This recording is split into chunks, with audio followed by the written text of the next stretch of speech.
Alors j'ai eu une illumination qui me disait ressentir le sacré, c'est être dans le présent. Tout le monde fuit le présent, fuit la lumière, fuit la vie, fuit le flux de la vie parce qu'il ne recherche pas qu'est-ce que le sacré, qu'est-ce que le flux de la vie, qu'est-ce que le présent. Et ainsi, on pourrait dire, ah, tu crains pour demain, tu crains pour ta maison, tu crains pour des manques d'argent parce que c'est le schéma dans lequel tu vis. Et c'est ça la vérité.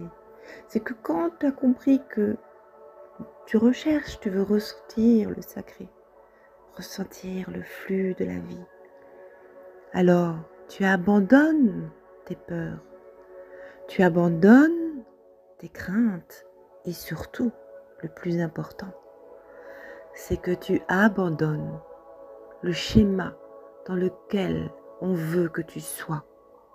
C'est le plus important. Et ainsi, tu te réinventes. Et si tu te réinventes, d'autres se réinventeront. Et ainsi, la matrice dans laquelle tu es pour le moment s'effondrera, car cela ne correspond pas à ta réalité. Car c'est bien ta réalité le plus important. C'est ça qu'il faut faire quand on vient sur Terre. C'est pas la réalité de quelqu'un d'autre, c'est ta réalité.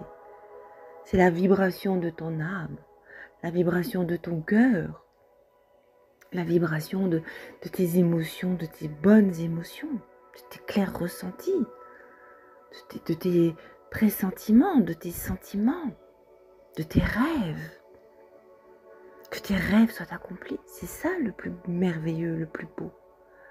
Alors oui, on va œuvrer pour que mes rêves deviennent réalité. Et je sais ce que je veux, je sais où aller, je le sais. Maintenant, il faut trouver l'endroit et comment je peux y aller. Donc on va inviter les guides pour me guider, aller vers ce vers quoi je veux aller.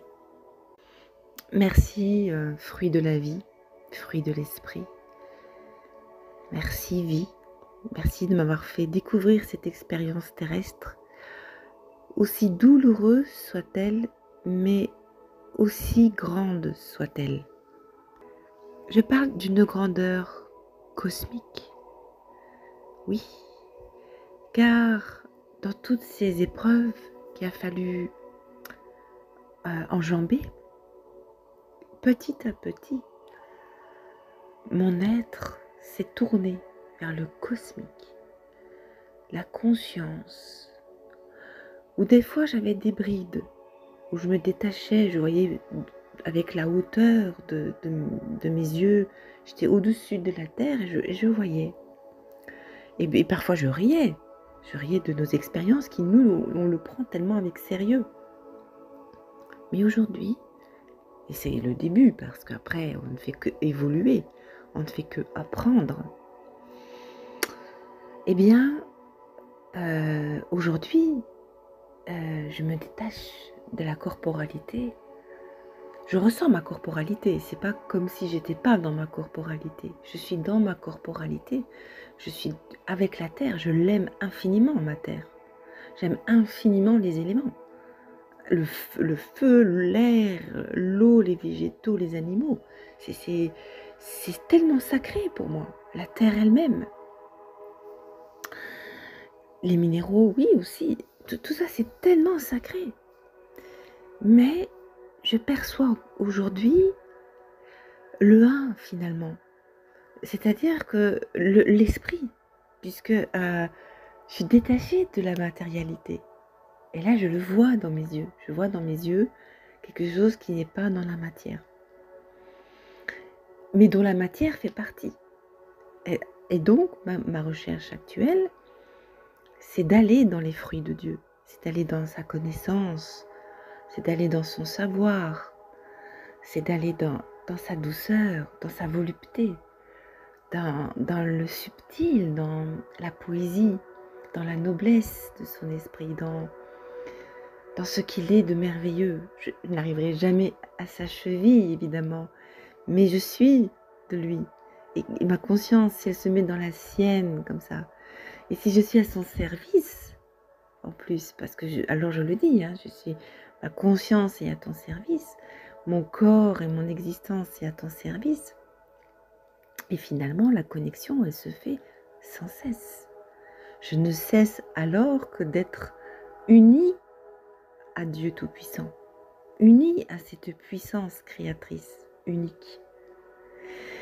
Et c'est ça qui est superbe, c'est que de savoir qu'on sert en permanence Dieu d'amour, en permanence cette unité du Saint-Esprit, eh bien, de cette grandeur, de cette pureté, eh bien, on est en contact permanent avec Dieu.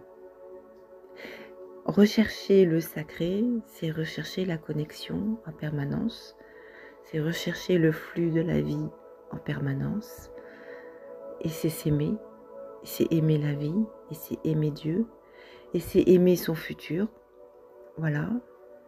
C'est croire à son futur, parce que finalement, même si j'ai pas de maison, même si j'ai pas d'argent, Dieu, lui, il a ses plans, il a autre chose pour moi, un autre schéma. Voyez-vous?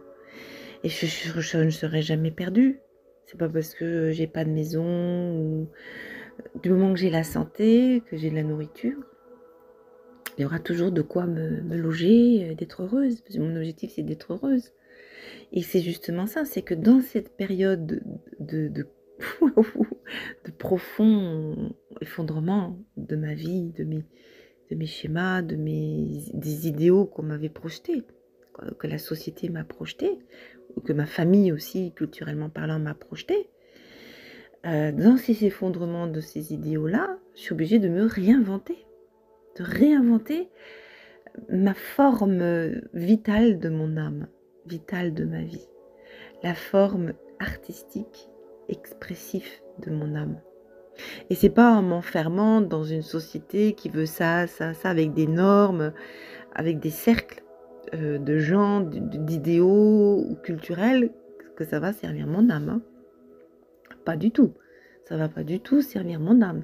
Parce que mon âme, elle a besoin largement d'autre chose. Elle a besoin de découvrir autre chose. Je suis venue là pour ça, hein, comme beaucoup d'autres âmes. Hein. Voilà, donc que Dieu m'entende, que mes anges d'amour m'entendent, que mes guides d'amour m'entendent, que la Fédération Galactique m'entende, parce qu'ils sont très présents. Et je les remercie beaucoup pour tout ce qu'ils font pour moi. Que les esprits de la nature m'entendent. Ils savent se reconnaître, ils savent à qui je parle. Et je suis très très heureuse. Finalement, je dis merci pour cette expérience terrestre. Merci infiniment que de pouvoir goûter à ça, à plus grand que moi, à plus grand que ma corporalité. Et ça, c'est merveilleux, c'est superbe, c'est cosmique en fait. Donc, quand tu goûtes à ça tout en étant humain, je trouve ça superbe.